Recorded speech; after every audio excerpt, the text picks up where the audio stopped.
The scream that shattered the restaurant's calm wasn't hers. It was the sound of glass exploding inward as three figures crashed through the bay windows like avenging angels cast from hell itself.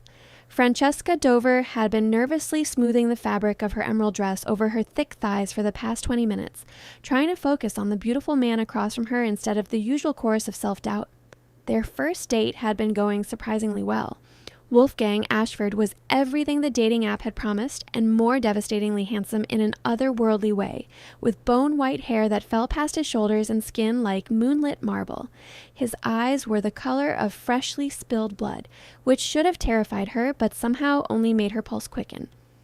They'd talked about art, about her work at the library, about his vague references to family business that seemed to span centuries.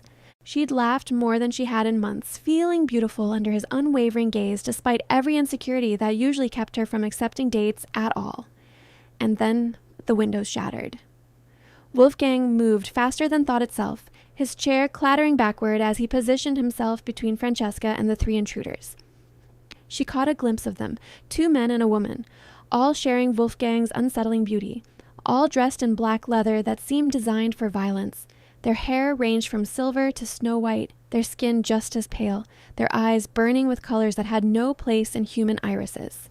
"Vladimir," Wolfgang said, his voice dropping into a register that made the wine glasses on nearby tables vibrate. "You dare!" The tallest of the three, a man with a cruel, beautiful face and hair like spun platinum, stepped forward over the broken glass. Other diners were screaming now, scrambling for the exits. Francesca wanted to run, but found herself frozen. Wolfgang's solid presence the only thing keeping her from complete panic. "The council has issued its judgment, Wolfgang," Vladimir said, his accent thick and ancient, rolling through syllables like honey over broken bones. "You abandoned your throne, you forsook your bloodline, you cannot hide in the mortal world forever, playing at being human." "I never played at anything," Wolfgang replied, and Francesca could see his shoulders tensing beneath his tailored black shirt. "I chose to live differently. That is not a crime." "It is when you are king," the woman said, stepping forward. Her hair was white blonde, twisted into elaborate braids, and her smile showed teeth too sharp to be anything but weapons. "When you are the vampire king and you simply walk away, leave us to chaos, leave the realm without its rightful ruler." Francesca's mind stuttered over the word, vampire. It should have sounded absurd, but looking at Wolfgang, really looking at him, she saw the truth she'd been subconsciously avoiding all night. The way he'd ordered wine but never drank, the unnatural grace in every movement, the cold perfection of his skin. "I left the council in charge," Wolfgang said. "You have managed without me." "Managed?" Vladimir laughed, the sound like breaking ice. "We have descended into civil war. 3 houses have risen against the old laws. The mortal world grows dangerously close to discovering us, because there is no strong hand to maintain order. You will return, Wolfgang, tonight, by choice or by force." Wolfgang's hand moved backward, finding Francesca's wrist with uncanny accuracy. His fingers were cold but gentle, and somehow that touch grounded her, kept her breathing through the terror. "No," he said simply. The third figure, a younger-looking man with silver hair and eyes like violet flames, drew a blade from his coat. It was black metal, etched with symbols that hurt to look at directly. "Then we take you in pieces, if we must. The council said alive, if possible. They didn't say whole." Everything happened at once. Vladimir lunged forward with speed that blurred the air itself. Wolfgang moved to meet him, releasing Francesca's wrist as he stepped fully into the attack. She saw Wolfgang's hand strike Vladimir's chest with enough force to send the other vampire flying backward into the bar, shattering bottles and wood in a cascade of glass and alcohol. The woman attacked from the side, her movements serpentine and deadly. Wolfgang caught her wrist mid-strike, twisted, and threw her through a table that exploded into splinters. The remaining diners were screaming, fleeing through the kitchen entrance as staff yelled into phones for police who wouldn't arrive in time. "Run," Wolfgang said to Francesca without looking back at her, his voice strained. "Please, Francesca, run." But she couldn't. Her legs wouldn't obey, her body too heavy with shock and adrenaline. She stumbled backward instead, pressing herself against the wall as the young vampire with the black blade came at Wolfgang from the front while Vladimir recovered behind him. Wolfgang fought like a force of nature, graceful and brutal in equal measure. He caught the blade on his forearm, blood spraying black in the dim restaurant lighting, and used the momentum to pivot and kick Vladimir in the face hard enough that she heard bone crack.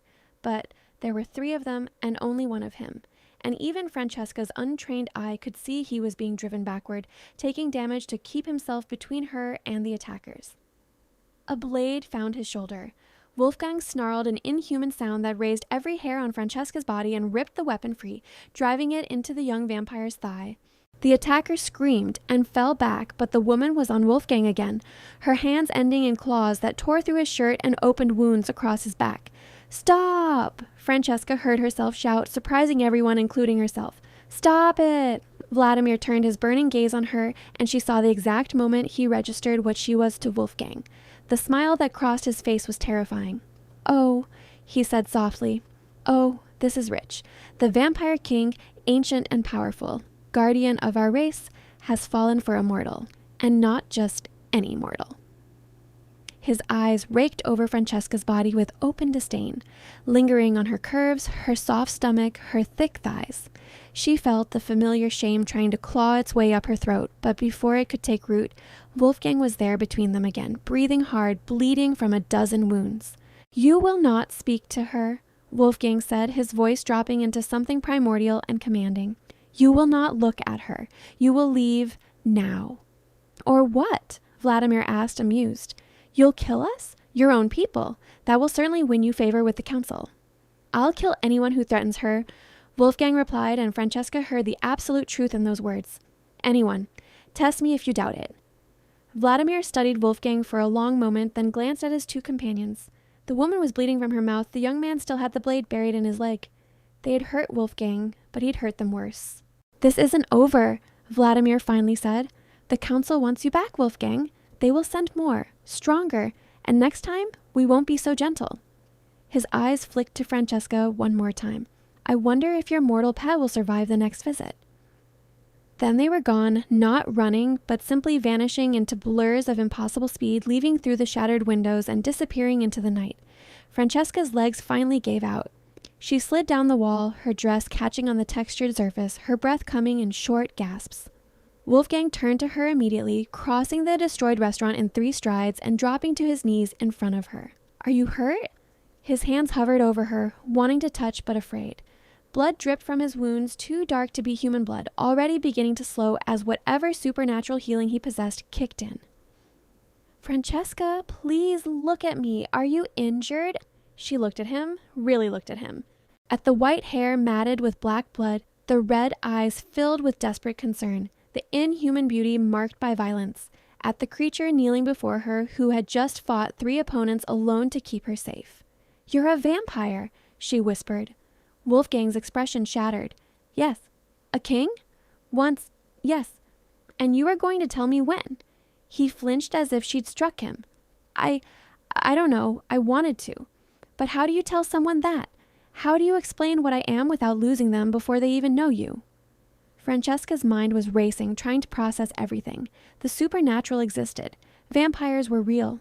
The impossibly attractive man she'd been falling for over pasta and wine was royalty among monsters, and he'd just been attacked because he'd walked away from his throne, because he'd chosen to be here, in the mortal world, on a date with her. "Why did you leave?" she asked. Wolfgang sat back on his heels, one hand pressed to the wound in his shoulder. "Because I was tired. Tired of the politics, the violence, the endless centuries of maintaining order among beings who valued power above everything else. I wanted."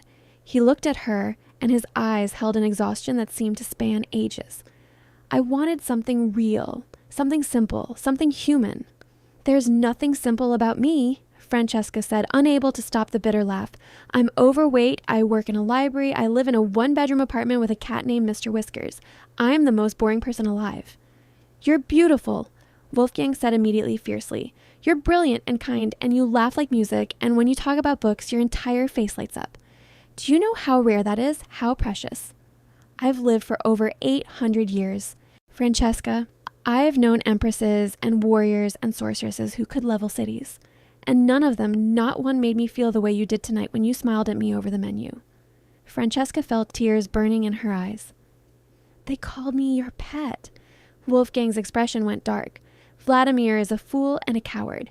What we have, what we could have, has nothing to do with ownership and everything to do with choice. Your choice. Always. What do we have? Francesca asked. We've known each other for 3 hours. I know. Wolfgang reached out slowly, telegraphing his movement, and gently took her hand. His skin was cold, but his touch was careful, reverent. I know it's fast. I know this is insane. But Francesca, I have lived centuries, and I have never felt this pull toward anyone. When I saw your profile, when I read that you loved Gothic literature and old poetry, and you volunteered at animal shelters, I knew I had to meet you. And tonight, sitting across from you, I felt something I haven't felt in 200 years. What? Hope. The word hung between them, fragile and enormous. Francesca looked down at their joined hands, her soft, plump fingers wrapped in his marble, cold ones, and felt something crack open in her chest. They're going to come back, she said. Yes. They're going to try to take you back to this vampire realm or whatever it is. Yes. And they might hurt me to get to you? Wolfgang's jaw clenched. They'll try. I won't let them. You can't fight the entire vampire world alone, Wolfgang. Watch me, he said, and the ancient command in his voice made her shiver. Sirens were wailing in the distance now, getting closer. Wolfgang stood, pulling Francesca gently to her feet. She swayed slightly, her legs still unsteady, and immediately his arm was around her waist, supporting her weight without any visible strain. We need to leave before the police arrive, he said. I can explain this to you properly. Somewhere safe, somewhere I can protect you. Will you trust me? Just for tonight? Francesca knew she should say no, should run home, lock her door, block his number, and pretend this was all some elaborate hallucination brought on by bad wine. But when she looked up into those crimson eyes, all she could see was the man who had positioned himself between her and danger without a moment's hesitation, who had taken blade wounds to keep her safe, who looked at her body not with disgust but with desire and genuine admiration. I must be insane, she muttered. Is that a yes? That's a yes. Wolfgang's smile was brief but brilliant, transforming his face into something almost vulnerable. Then he was lifting her, actually lifting her, all 240 pounds of her into his arms as if she weighed nothing at all. What are you... Faster this way, he said. Hold on. Then he was moving, and Francesca discovered that vampire speed was absolutely terrifying when you were the one being carried at it. The restaurant blurred around them, then the street, then entire city blocks passing in smears of light and color. She buried her face in his chest, feeling his body absorb the impact of each impossible stride, his arms like steel bands around her. When they finally stopped, Francesca cautiously opened her eyes. They were standing in front of an old building that looked like it had been converted from a church, all Gothic architecture and stained glass windows, nestled incongruously between modern apartment complexes. This is where I live, Wolfgang said, setting her down carefully and watching to make sure she was steady. It's warded against other vampires, old magic, but still effective. You'll be safe here while we talk. Francesca followed him inside, her mind still reeling. The interior was exactly what she would have imagined for a vampire king trying to live quietly elegant, but not ostentatious.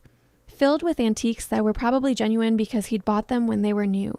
Books lined every wall, centuries of collected literature in a dozen languages. Sit, Wolfgang said, gesturing to a velvet couch. Please, I'll make tea. You drink tea? No, but you do. You mentioned it earlier that you always have chamomile before bed. He disappeared into what she assumed was a kitchen, and Francesca sank onto the couch, feeling the plush fabric give beneath her weight. She should run. She should absolutely run. But instead, she found herself looking around at Wolfgang's life, at the books and art and small personal touches that spoke of someone who had tried very hard to build something normal in an abnormal existence.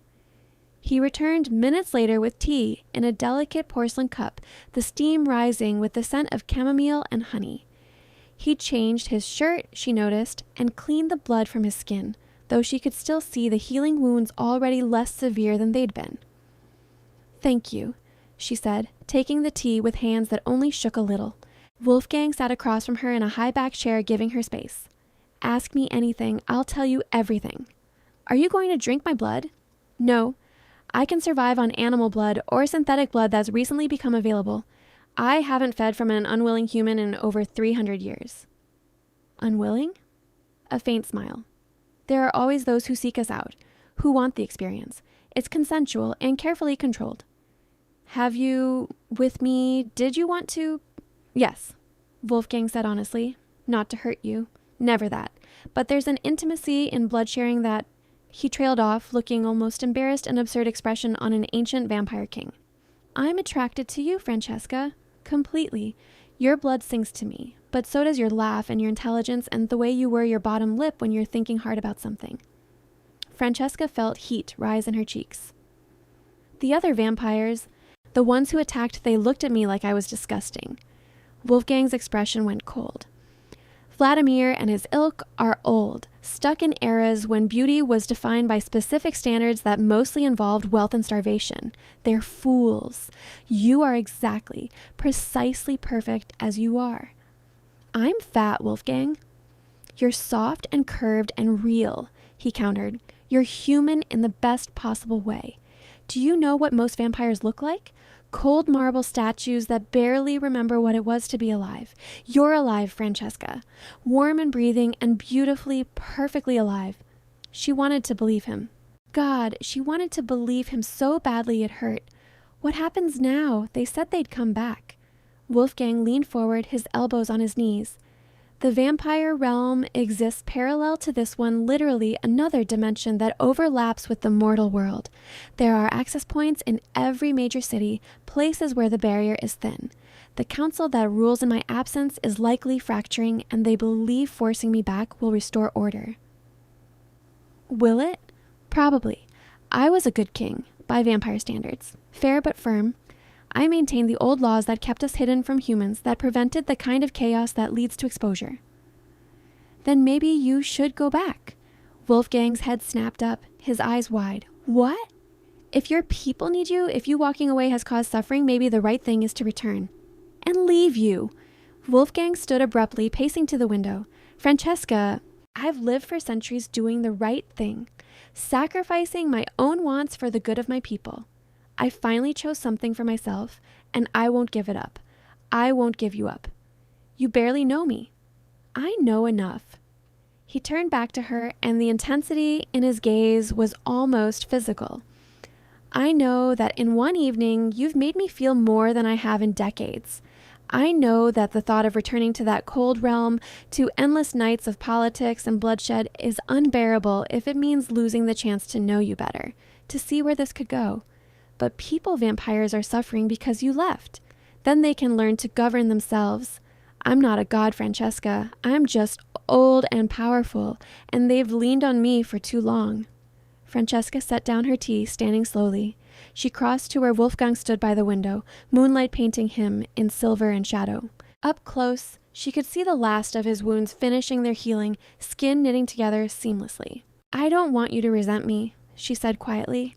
If you stay here, if you keep choosing me, and your people fall into chaos, you'll grow to hate me for it, and yourself. Wolfgang reached out, his cold fingers brushing her cheek with infinite gentleness. Is there a world where you could come with me? Francesca blinked. What? To the vampire realm, not as a pet or a prisoner as my partner, my queen if you wanted that title, or simply as yourself if you didn't. I could return, restore order, but only if you were there. Only if I didn't have to give you up. I'm human. I don't belong in a vampire realm. You'd belong wherever I am, Wolfgang said. I'd protect you. I'd make sure you were safe, that no one dared treat you as anything less than precious. We could bridge both worlds, spend time in the realm handling vampire politics and time here in the mortal world you love. It was insane. Completely, utterly insane. Francesca had known this man for hours, and he was asking her to enter a supernatural world as his partner. Every rational part of her brain was screaming warnings. But the rest of her, the part that had always dreamed of adventure, that had fallen in love with gothic romances and supernatural tales, that was tired of making herself small and safe and boring, that part was singing. I need time, she said, to think, to process all of this. Wolfgang nodded immediately. Of course. Take all the time you need. You can stay here tonight. I have a guest room, completely separate. Or I can take you home if you'd feel safer there, and I'll ward your apartment the same way this building is warded. You'd let me leave? Just like that? Francesca, you're not a prisoner. You were never a prisoner. If you choose to walk away from me, I'll respect that choice. It'll destroy me, but I'll respect it. The vulnerability in his voice made her chest ache. I'm not leaving. Not tonight, but I need to sleep, to think clearly. Can I really stay here? Yes, I'll show you the room. He led her upstairs to a bedroom that was comfortable and clearly unused, with a large bed and its own bathroom. He left her there with fresh clothes assured of his that would be enormous on her, and a promise that he'd be downstairs if she needed anything. Francesca changed mechanically, her body moving on autopilot while her mind spun. She brushed her teeth with a spare toothbrush she found in a drawer, washed her face, and climbed into bed that smelled faintly of old wood and something spicy she was starting to associate with Wolfgang. She should be terrified. She should be calling someone, telling them where she was. Instead, she found herself feeling safer than she'd felt in a long time. Downstairs, she could hear Wolfgang moving around quietly, giving her space. The vampire king, ancient and powerful, tiptoeing through his own home so as not to disturb her. Despite everything, the attack, the revelations, the impossible decisions looming, Francesca found herself smiling as sleep crept up on her. She woke to sunlight streaming through unfamiliar windows and the smell of coffee. For a moment, she panicked, not recognizing her surroundings. Then, memory crashed back the date, the attack, Wolfgang's confession. Francesca dragged herself out of bed, pulling on the clothes she'd worn last night, and padded downstairs. Wolfgang was in the kitchen, moving carefully away from the windows where sunlight pooled. He looked up as she entered, and his face transformed with relief. "You're still here," he said. "You made coffee. You don't even drink coffee." "You do. There's also food. I'm afraid I'm not much of a cook since I don't eat, but I have bread and fruit and things for breakfast." Francesca poured herself coffee, assembling a simple breakfast while Wolfgang watched from the shadowed corner of the kitchen. It should have been awkward, this strange domestic scene with a vampire, but somehow it felt natural. "I've been thinking," she said finally. Wolfgang went very still. "Yes?" "I can't just abandon my life here, my job, my apartment, my cat. Mr. Whiskers would never forgive me." "Of course not. I wouldn't ask you to. But I also can't pretend last night didn't happen. Can't pretend I don't feel something for you, even though this is crazy and fast and probably the worst decision I've ever made." Wolfgang's expression flickered with hope. "What are you saying?" "I'm saying, let's try. Let's see what this is, what it could be, but slowly. You need to introduce me to your world properly, help me understand what I'd be getting into, and you need to figure out if there's a way to stabilize the vampire realm without you having to be there constantly. I can do that. I can absolutely do that. And if it doesn't work, if this thing between us fizzles, or if the vampire politics become too much, we both have to be able to walk away." "Agreed," Wolfgang said, though his tone suggested he had no intention of ever walking away. Francesca sipped her coffee, studying him over the rim of her mug. "Also, you need to take me on a proper second date, one without assassination attempts." Wolfgang laughed a genuine, delighted sound that made him look centuries younger. "I think I can manage that." They spent the day together, talking. Wolfgang explained vampire society, the realm, the council, and the complex politics he'd left behind. Francesca told him about her life, the ordinary details that seemed to fascinate him more than any grand adventure. He listened like every word was precious, asking questions about her childhood, her dreams, her favorite books. When evening fell, Wolfgang walked her home, staying in the shadows where the last rays of the sun couldn't reach. He warded her apartment with blood and whispered words in a language that sounded older than civilization, creating an invisible barrier against other vampires. "You'll be safe here," he promised, "and I'll be watching. If anyone even approaches your building, I'll know." "That's not creepy at all," Francesca said, but she was smiling. Wolfgang kissed her hand, a gesture from another era that should have been ridiculous, but somehow made her heart flutter. Tomorrow, she agreed. The next 3 weeks passed in a blur of increasingly normal dates and increasingly abnormal revelations. Wolfgang took her to dinner at restaurants that served meals he'd never eat, to art galleries to see paintings he remembered being created, to late-night bookstores where he bought her first editions with the casual wealth of someone who'd had centuries to accumulate money. He also began teaching her about vampire society. He brought her books, ancient texts that had been transcribed into English explaining the laws, the houses, the delicate balance of power. He introduced her via video call to Seraphine, an old ally in the vampire realm who'd been holding things together as best she could. "He's miserable without you," Seraphine told Wolfgang bluntly during one call. her own white hair piled atop her head, her green eyes sharp. The realm is fracturing. House Crimson and House Nightshade are at each other's throats. Vladimir is using your absence to gain power. Then stop him, Wolfgang said. I'm not the king, Wolfgang. I don't have your authority or your strength. You need to come back. Seraphine's eyes flicked to Francesca, curious but not unkind. Both of you, if the rumors are true, if you've truly found someone you care for, bring her. Show the court that you can rule and still have something for yourself. After the call ended, Wolfgang looked at Francesca. She's right, it's getting worse. If I don't return soon, there may be open war. Francesca had been dreading this conversation. Then we should go. Are you sure? Francesca, the realm is dangerous even in peacetime. Right now, with tensions this high, you'll protect me. You've proven that already. She took his cold hand in her warm one. And I'd rather face danger with you than watch you tear yourself apart with guilt. Wolfgang pulled her close, his face buried in her hair. You're extraordinary. Do you know that? I'm terrified, she admitted. So am I. They made plans carefully.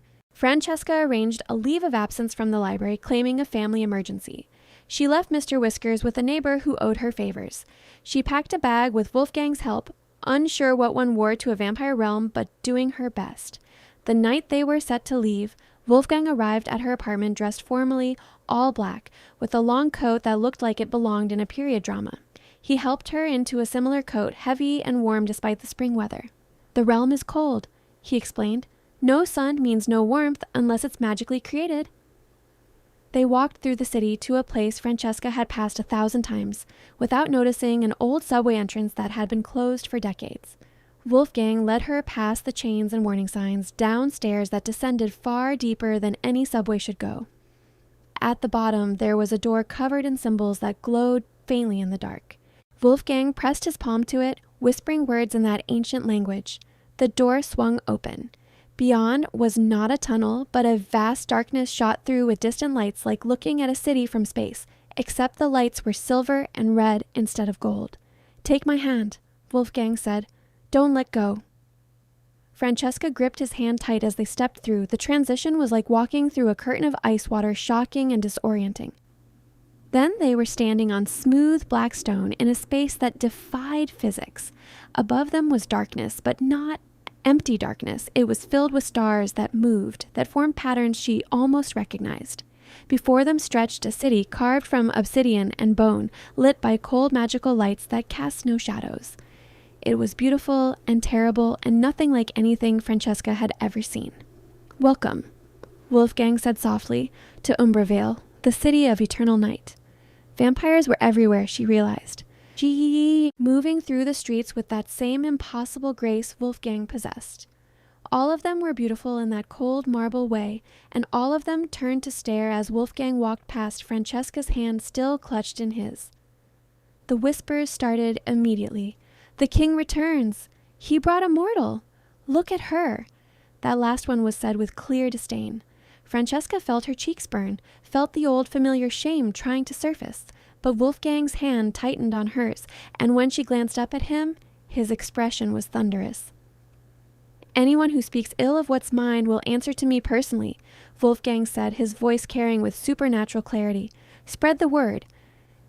They walked through streets that twisted in architecturally impossible ways, past buildings that seemed to have grown rather than been built. Vampires bowed as Wolfgang passed some respectfully, others with clear reluctance. Francesca kept her head high, refusing to cower, even though every instinct screamed that she didn't belong here. Wolfgang's palace, because of course he had a palace, was a Gothic masterpiece of soaring towers and stained glass windows that glowed with internal light. Guards in black armor flanked the entrance, bowing deeply as Wolfgang approached. Your Majesty, one said, the council has been notified of your arrival. They request an immediate audience. They can wait until tomorrow, Wolfgang replied. I'm settling my guest first. He led Francesca inside, through halls lined with portraits of stern-faced vampires who she realized must be his ancestors.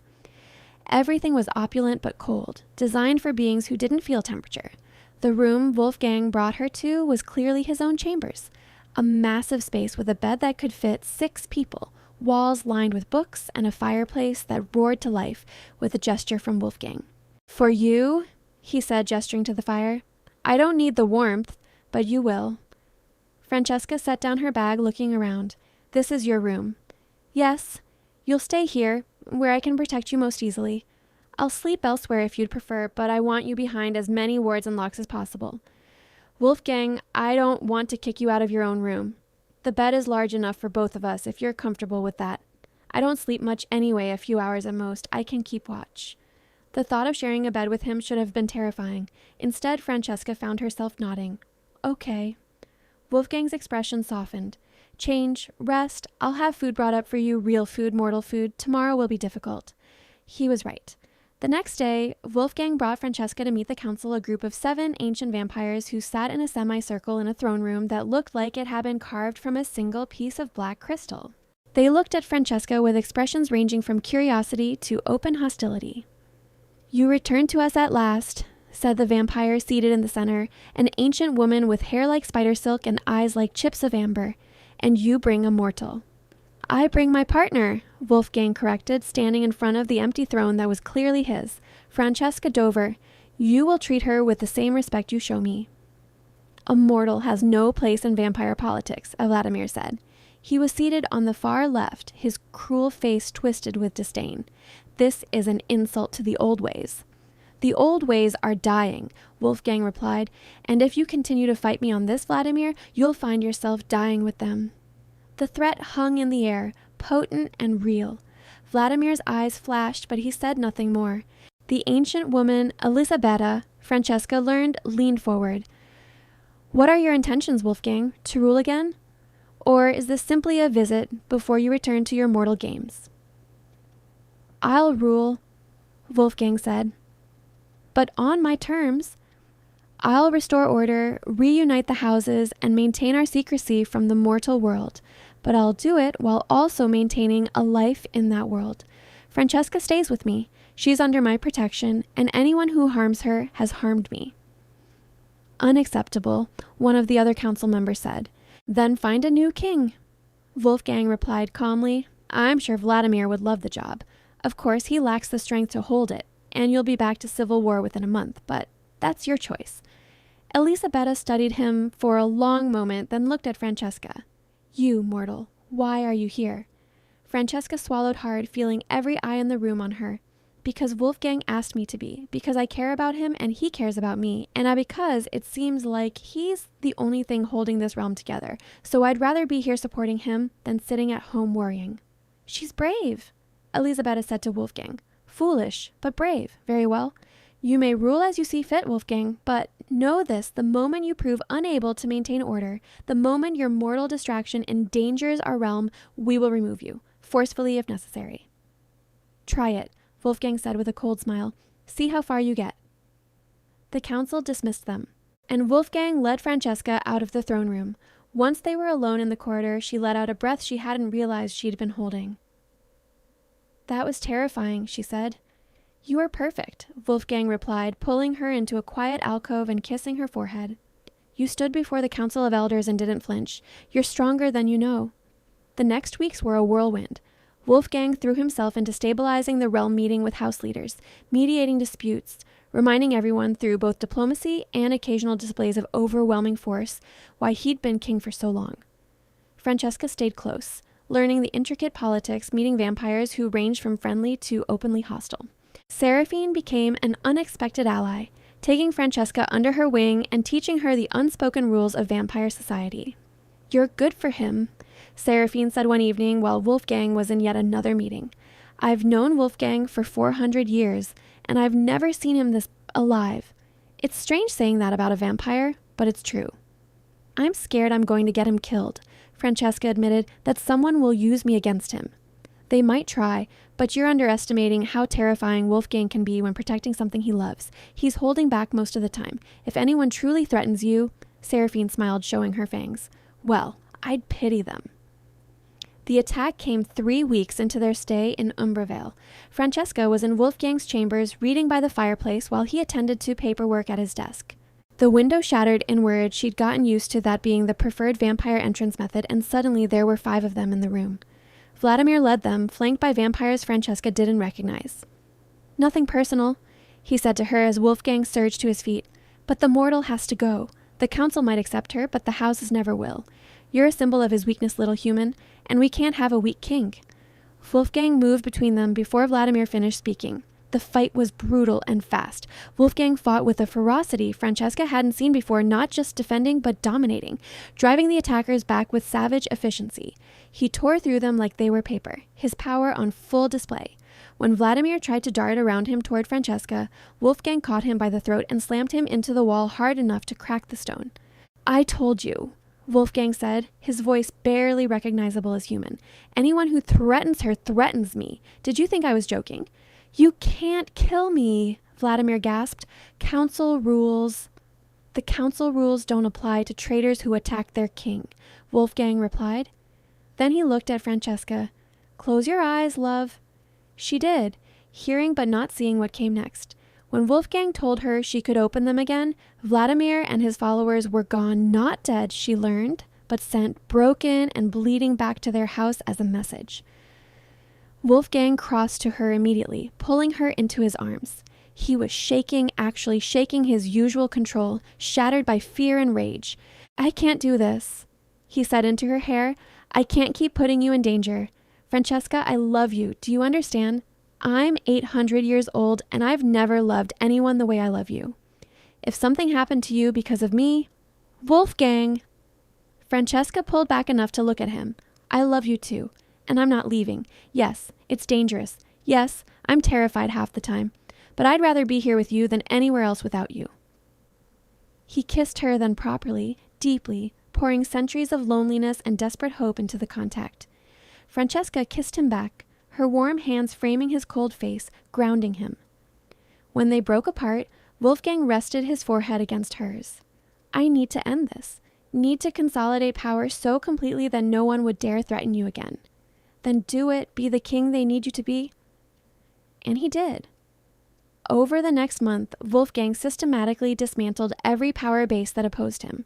He was ruthless but fair, crushing rebellions before they could form while rewarding loyalty and competence. Houses that had been at war were forced to negotiate or face his wrath. The council, seeing his determination, backed him fully. Slowly, Umbervale stabilized. The whispers about Francesca changed from hostile to curious to, eventually, something approaching acceptance. She was an oddity, yes, but she was clearly permanent. And Wolfgang's devotion to her was so absolute, so unwavering, that even his enemies had to respect it. 6 months after their first date, 3 months after entering the vampire realm, Wolfgang proposed. Not with a diamond, but with a ring made of meteoric iron set with a stone that glowed with internal light. "It's vampire tradition," he explained, kneeling before her in his chambers.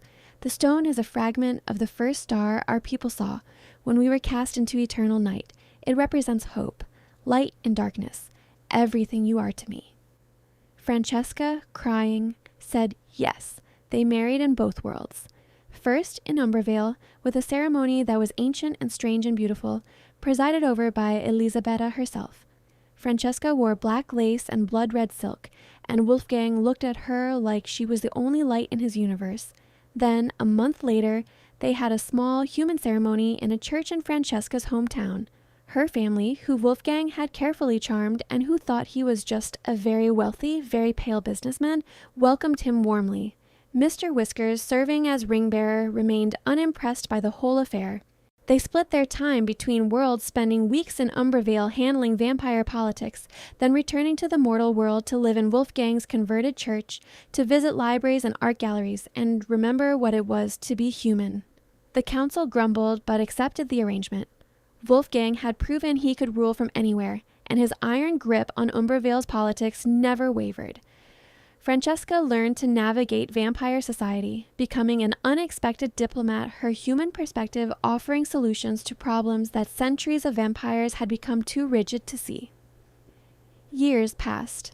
Francesca remained human, though she aged slower than she should have, some side effect of spending so much time in the vampire realm, exposed to its ambient magic.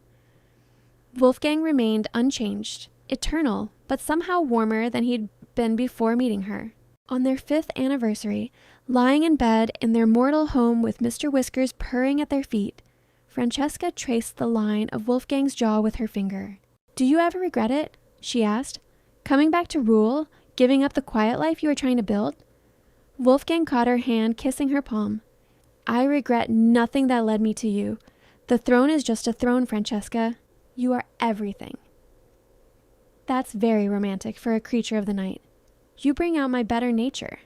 He pulled her closer, and she went willingly, tucking herself against his cold body that she'd long since stopped finding strange. "Besides, who said I gave up the quiet life? We're here now. Mr. Whiskers is here. Tomorrow we're going to the farmer's market like normal people. That's the real victory, not the crown, but this. The ordinary moments with you." Francesca smiled against his chest. "I love you, Wolfgang Ashford, my vampire king. I love you, Francesca Ashford, my heart, my life, my reason for all of it." Outside, the mortal world spun on, oblivious to vampires and magic and ancient powers. And in a converted church, a vampire king and his beloved wife fell asleep in each other's arms, having found something that neither world could give them: alone peace, acceptance, and a love that transcended the boundaries between life and death, mortal and immortal, human and monster. Their enemies had crashed their quiet first date, seeking to drag Wolfgang back to a life he'd abandoned. Instead, they had pushed him toward something better, a future where he could be both king and partner, ruler and man, ancient vampire and devoted husband. And in the end, that was the greatest victory of all.